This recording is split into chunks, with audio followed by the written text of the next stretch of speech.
नमस्कार जन उत्तराखंड में आप सभी का स्वागत और मैं आपके साथ गौरवी। चलिए बुलेटिन की शुरुआत से पहले नजर डालेंगे हेडलाइंस की ओर। उत्तराखंड ग्लोबल इन्वेस्टर समिट 2023 के तहत दुबई में रोड शो, 5,450 करोड़ रुपए के निवेश के एमओयू साइन।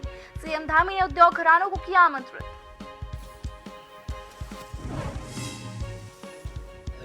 राजभवन में आरटीआई की 18वीं वर्षगांठ पर कार्यशाला, राज्यपाल गुरमीत सिंह रहे चीफ गेस्ट। कहा, विकास की यात्रा में जानकारी की अहम भूमिका।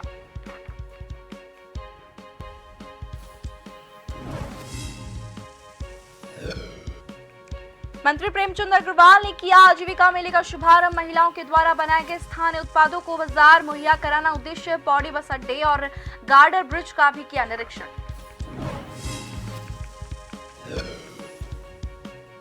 उत्तरकाशी के हर्षिल गांव में 19 और 20 अक्टूबर को होगा राज्य स्तरीय सेब महोत्सव। प्रदर्शनी में देखने को मिलेगी सेब की विविध किस्में। सांस्कृतिक कार्यक्रम और रिवर राफ्टिंग का भी होगा आयोजन।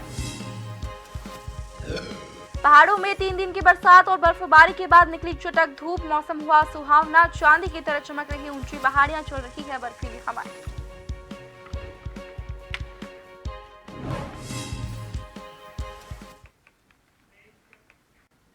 अब खबरें विस्तार से। उत्तराखंड सरकार 8 और 9 दिसंबर को देहरादून में इन्वेस्टर समिट का महाआयोजन करने जा रही है। उससे पहले मुख्यमंत्री पुष्कर सिंह धामी अलग अलग दौरों में निवेशकों को आकर्षित करने की मुहिम में जुटे हुए हैं। मुख्यमंत्री के ब्रिटेन दौरे पर लंदन और बर्मिंघम में हुए रोड शो और बैठकों में कुल 12,000 करोड़ रुपए के निवेश प्रस्तावों पर हस्ताक्षर किए गए। तो अब वहीं दुबई में आयोजित रोड शो में सीएम धामी की उपस्थिति में विभिन्न औद्योगिक समूहों के साथ 11,925 करोड़ रुपए का करार किया गया है और आज भी कुछ नए करार होने की संभावना है। आपको बता दें कि राज्य सरकार वैश्विक निवेशक सम्मेलन के लिए अब तक 40,000 करोड़ रुपए के निवेश पर एमओयू साइन कर चुकी है।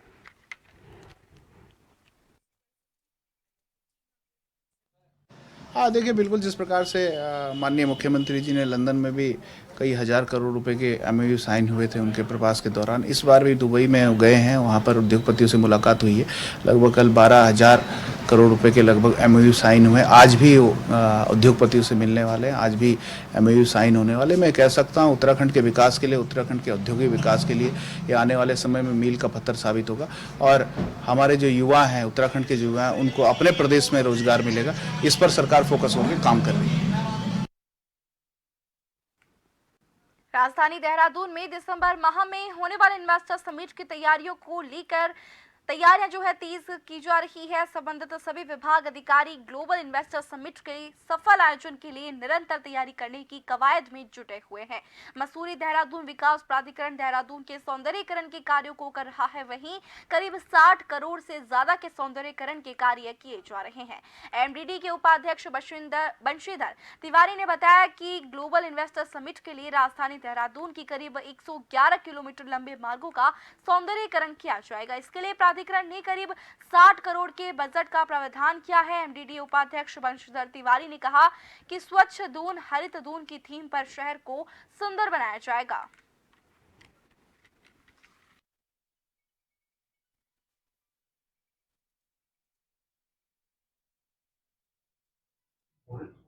जहाँ तक सौंदर्यीकरण की बात है, तो पूरे शहर को हमने 13 मुख्य सड़कों को लिया है और उसमें घरों की पेंटिंग, उसके साइनेज, जो पार्क हैं, पार्क को ठीक करना, जो फुटपाथ अगर कहीं टूटे-फूटे हैं उनको ठीक करना और जो डिवाइडर हैं, उन पर भी हम लोग सौंदर्यीकरण का कार्य कर रहे हैं। तो लगभग पूरा शहर ही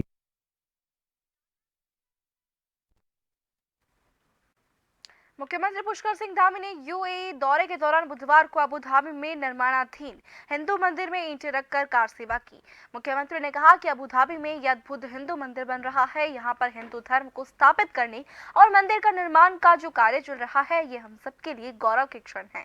उन्होंने कहा कि प्रधानमंत्री मोदी जी की प्रेरणा से इस मंदिर का कार्य हो रहा है। उनके नेतृत्व में भारत को विश्व के अंदर मान सम्मान और अलग पहचान बन रही है। मुख्यमंत्री ने इस भव्य हिंदू मंदिर के निर्माण के लिए लगे हुए सभी संयोजन कार्यकर्ताओं और निर्माणकर्ताओं का भी आभार व्यक्त किया।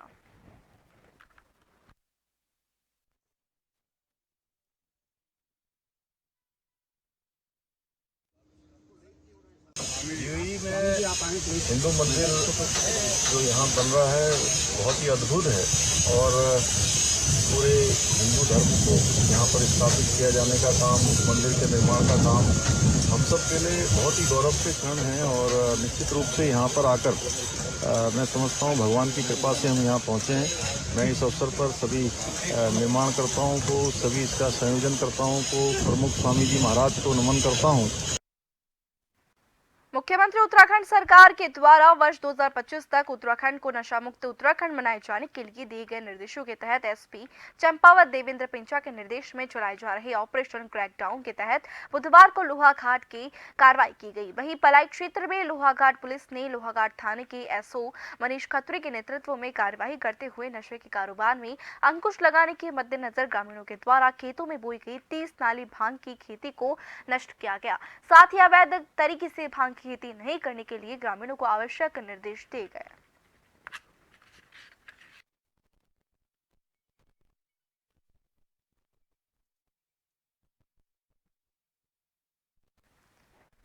भगवानपुर तहसील के चोली शबुदीनापुर गांव में सरकार के द्वारा एक कार्यक्रम आयोजित किया गया, जिसमें भगवानपुर कांग्रेस विधायक ममता राकेश, भगवानपुर उपजिलाधिकारी और अन्य विभागों के अधिकारियों ने शिरकत की। कार्यक्रम के तहत ग्रामीणों की 25 शिकायतें सामने, जिसमें से 10 शिकायतों का मौके पर ही निस्तारण कर दिया गया।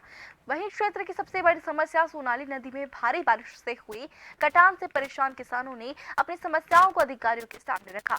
दूसरी बड़ी समस्या क्रॉसिंग को लेकर आमजन ने बात की, जिसका जल्द ही निस्तारण करने का आश्वासन दिया गया।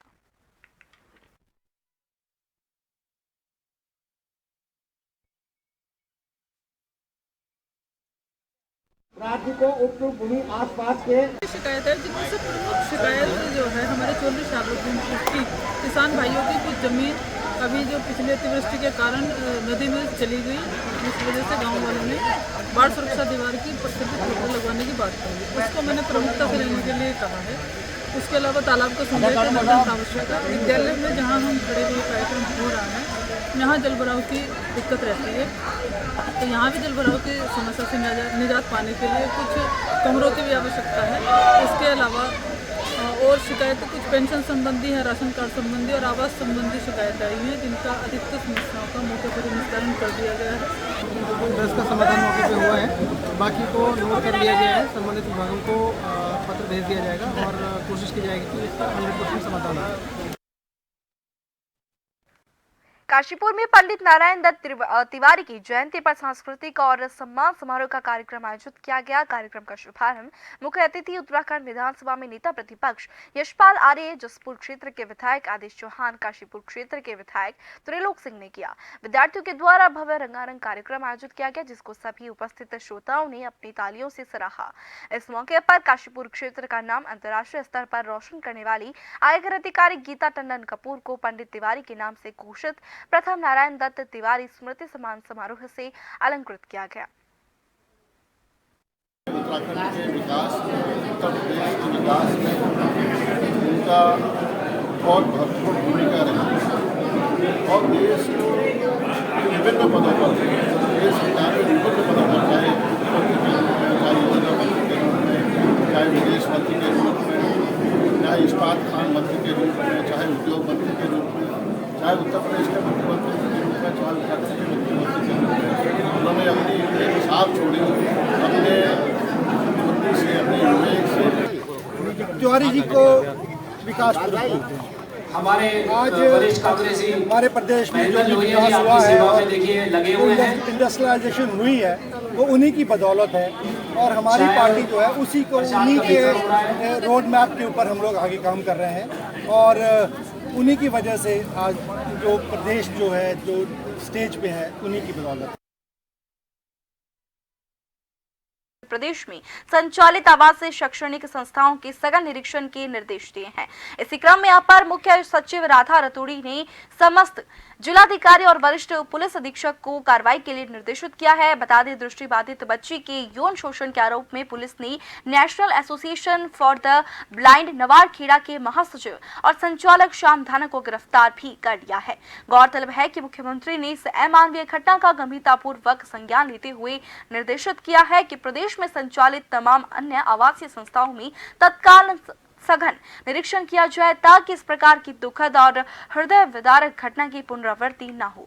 इस प्रकरण में टीम बनाकर आवासीय शैक्षणिक संस्थाओं में जागरूकता अभियान चलाने के भी निर्देश दिए गए हैं। साथ ही साथ जागरूकता अभियान के अंतर्गत संस्थाओं में सघन निरीक्षण करते हुए इसकी रिपोर्ट जो है शासन को जल्द ही उपलब्ध करवाने की बात कही गई है।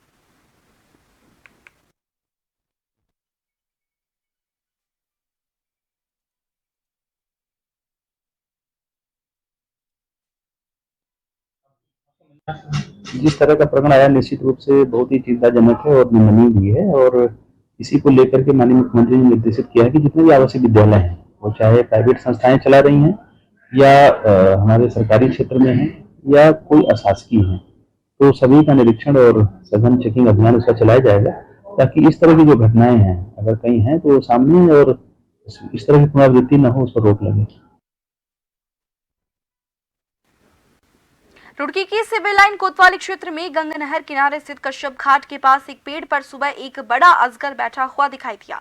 इसके बाद क्षेत्र में हड़कंप मच गया और मौके पर भी काफी भीड़ जमा हो गई, जिसके बाद वन विभाग की टीम को सूचना दी गई। सूचना पर पहुंची वन विभाग की टीम ने गंगा नहर में डूब रहे लोगों की जान बचाने वाले मोनू जलवीर नाम के युवक की मदद से अजगर को पेड़ से उतार कर पकड़ लिया गया। वन दरोगा अमित त्यागी ने बताया कि ये अजगर है जो कि इंसानों को नुकसान नहीं पहुंचाता है और सिर्फ छोटे मोटे जानवरों को ही खाता है।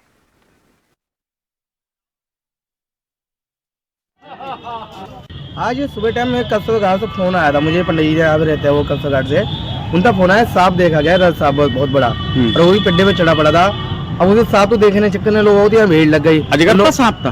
अगर सांप था अजगर। हाँ, अरे लोग ऐसे भी यहाँ जॉगिंग करने आते हैं, लोग घूमने भी आते हैं, मंदिर भी है, कस्बा घाट भी है, तो ये घूमने भी आए थे। लोगों ने तब ऐसे पेड्डे पे देखा तो ज्यादा ही भीड़ हो गई। तो वन विभाग तो फोन भी करा था, वो भी आ गई थी। वन विभाग ने पेड्डे पे चढ़े और हम भी पेड्डे पे चढ़े और उसे पर पकड़ा है।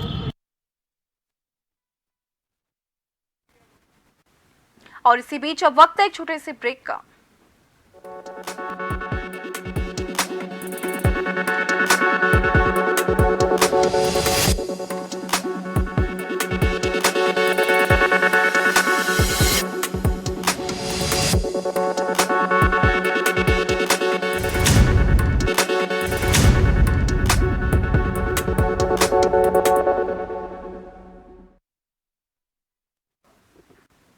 ब्रेक के बाद आप सभी का स्वागत है। बढ़ेंगे खबर की ओर। राजधानी देहरादून में मेरी माटी मेरा देश कार्यक्रम के तहत नगर निगम के माध्यम से सभी वार्डों में एक कार्यक्रम चलाया गया था, जिसका समापन नगर निगम परिसर में अमृत महोत्सव के रूप में किया गया। सभी वार्ड से मिट्टी को एकत्रित कर एक कलश में रखा गया है और अब इसे दिल्ली भेजा जाएगा।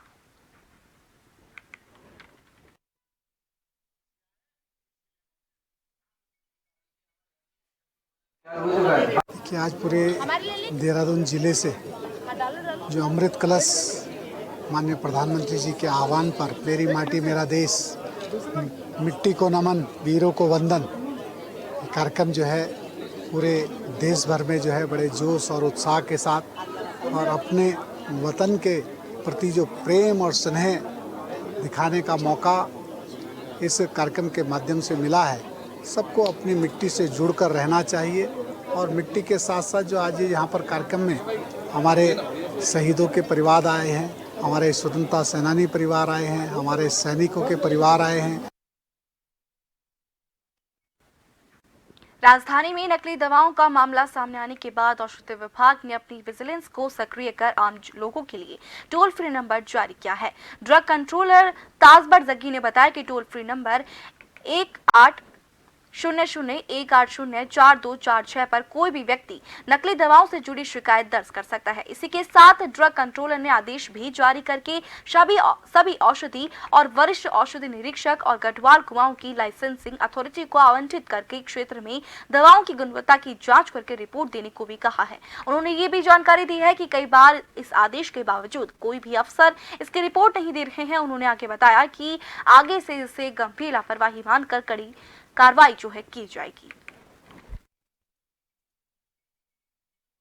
हमने एक टोल फ्री नंबर जारी किया हुआ है कि कोई भी शिकायत, किसी भी प्रकार की कोई शिकायत है, कोई सब स्टैंडर्ड दवा बन रही है या आपका क्या कहते, कोई बिल नहीं दे रहा किसी को, या कोई दवा जो है उसको लगता है कि ये सही नहीं है, तो उसके लिए हमने टोल फ्री नंबर जारी किया है कि 180018042446, जिस पर कि कोई भी आम नागरिक उसमें शिकायत दर्ज कर सकता है, उस पर तत्काल कार्रवाई की जाए।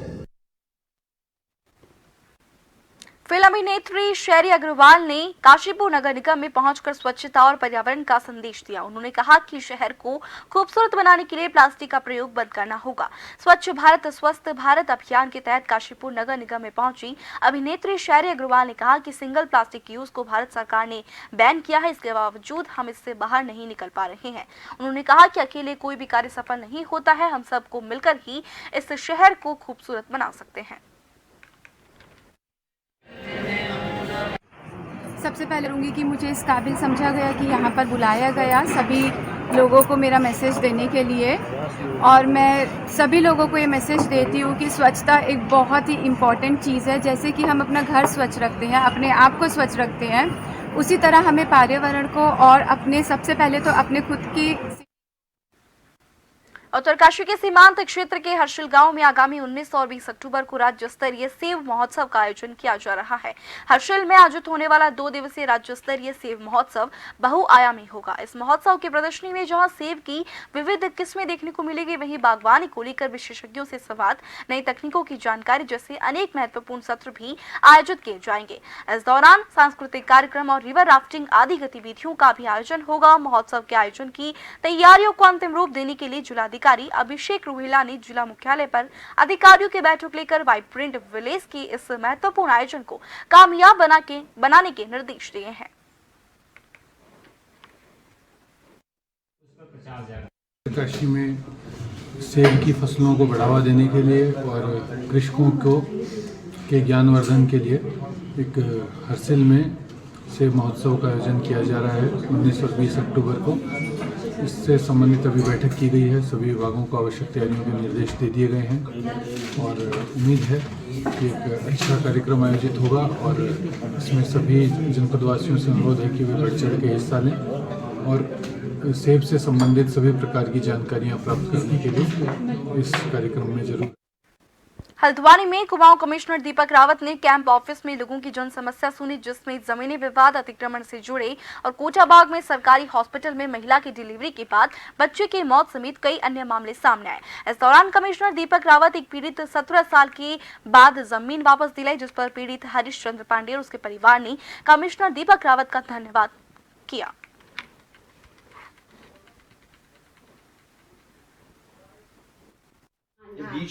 कई बार ऐसा होता है कि मामले नीचे लेवल पे सॉल्व नहीं हो पाते हैं, तो मुझ तक भी मामले आते हैं। काफी दिनों से जनता मिलन हो नहीं पाया था, तो आज ये जो जनता मिलन हुआ है इसमें मुख्यतः जमीन के मामले आए थे, कुछ एंक्रोचमेंट के मामले भी आए थे। एक अस्पताल में कोटाबाग में जो सीएचसी है उसमें भी एक गंभीर लापरवाही का मामला आया है, जिसमें कि लिखित रूप में शिकायत मिली। हल्द्वानी में अल्पसंख्यक आयोग के उपाध्यक्ष मजहर नईम नवाब ने विभिन्न विभागों के अधिकारियों की समीक्षा बैठक ली। इस दौरान अल्पसंख्यकों को मिलने वाली केंद्र और राज्य सरकार की योजनाओं का पूरा ब्यौरा मांगा गया। इस दौरान कई विभागों के अधिकारी समीक्षा बैठक में नहीं आए, जिस पर नाराजगी जताते हुए अल्पसंख्यक आयोग के उपाध्यक्ष ने नोटिस जारी कर स्पष्टीकरण मांगा। साथ ही कई विभागों के अधिकारी योजनाओं की पूरी जानकारी नहीं दे पाए। इस पर उन्हें आयोग के उपाध्यक्ष ने फटकार लगाते हुए योजना की पूरी जानकारी रखने के निर्देश दिए। जो हमारी उत्तराखंड सरकार और भारत सरकार की योजनाएं हैं, वो योजनाओं का लाभ क्या लाभार्थियों तक पहुंच रहा है, उनको लेकर के हमने ये समीक्षा बैठक की है। हर विभाग के अधिकारियों से जो है बारीकी से पूछताछ, योजनाओं के लाभार्थियों के बारे में, योजनाओं की किस तरीके से गाय को राष्ट्रमाता का दर्जा दिलाने के लिए पिछले 11 सालों से संघर्ष कर रही गोपाल मणि महाराज का मसूरी पहुंचने पर उनके समर्थकों ने भव्य स्वागत किया। उन्होंने कहा कि गौ माता राष्ट्रमाता प्रतिष्ठा आंदोलन को 20 नवंबर को गोपाष्टमी के मौके पर दिल्ली के रामलीला मैदान पर गौ माता को राष्ट्रमाता का दर्जा दिलाए जाने को लेकर एक बहुत बड़ा आंदोलन किया जा रहा है। कि गाय माता है तो भारत सरकार ने संवैधानिक दृष्टि से गाय को माता का दर्जा क्यों नहीं दे रखा।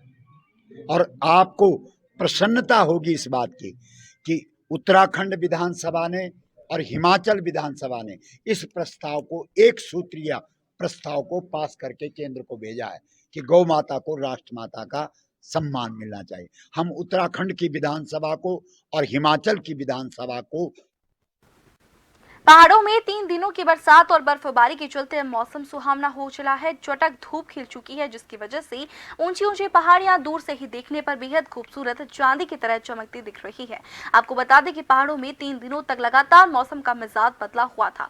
निचले इलाकों में झमाझम बारिश हो रही थी और ऊंची चोटियों में लगातार हिमपात जारी था, जिसकी वजह से निचले इलाकों में जनजीवन पर, वहीं पहाड़ों में चटक धूप जरूर खिल चुकी है, लेकिन ठंड में भी इजाफा हो चुका है। कड़ाके की ठंड महसूस की जा रही है। लोग अलाव का सहारा लेते हुए देखे जा रहे हैं। इसके साथ ही जोशीमठ के ऊपरी ग्रामीण इलाकों में कड़ाके की ठंड शुरू हो चुकी है। ऊंची पहाड़ियों में कई फीट बर्फ जम चुकी है, जिसकी वजह से बर्फीली हवाएं लगातार चल रही है। 3 दिनों की बारिश और बर्फबारी के बाद अब पहाड़ों में मौसम काफी अच्छा सुहावना हो चला है। पहाड़ों में चटक धूप खिल चुकी है और पहाड़ियां दूर से ही देखने पर बेहद खूबसूरत दिखाई दे रही है। तस्वीरों में ये आप देख सकते हैं, इस सामने की पहली तस्वीरें ये देख सकते हैं, जोशीमठ नगर की ऊंची चोटियां हैं और इन ऊंची चोटियों में आप देख सकते हैं कई फीट बर्फ की चादर जमी हुई है। ये देख सकते हैं आप तस्वीरों में। ऊंची चोटियां दूर से ही चांदी की तरह चमक रहे हैं। अगर मैं बात करना चाहूं ऊंची चोटियों की, तो ऊंची चोटियों में काफी बर्फ की चादर बिछी हुई है, जिस कारण निचले इलाकों में कड़ाके की ठंड महसूस की जा रही है। यहाँ के जो लोग हैं वो लोग अलाव का सहारा आज भी लेते हुए यहाँ पर साफ साफ देखे जा रहे हैं। ये दूसरे नंबर की तस्वीरें मैं आपको दिखाना चाहूंगा। ये देख सकते हैं किस तरह से ऊंची चोटियों में कई फीट बर्फ की चादर बिछी हुई है। ये आप तस्वीरों में अंदाजा लगा सकते हैं। मैं जरा कैमरामैन साथी से जरा गुजारिश करूंगा कि जरा इस तस्वीर को थोड़ा सा जूम करके दिखाएं हमारे दर्शकों को, ताकि हमारे दर्शक घर बैठे बैठे इन ऊंची चोटियों का दीदार कर सकते हैं। ये देख सकते हैं पहाड़ियां चांदी की तरह चमक रही है। पहाड़ों में आज चटक धूप खिल चुकी है, जिस कारण यहाँ का जो जनजीवन है वो फिर से लौट आ चुका है। क्योंकि लगातार जिस तरीके से पहाड़ों में 3 दिनों तक बारिश और बर्फबारी देखने को मिली थी, ऐसे में निचले इलाकों का जनजीवन पर काफी असर पड़ गया था। कैमरामैन साथी आदित्य भंडारी के साथ नवीन सिंह, जोशीमठ। और इसी के साथ जन उत्तराखंड में फिलहाल के लिए इतना ही। तब तक बने रहिए जन टीवी के साथ। नमस्कार।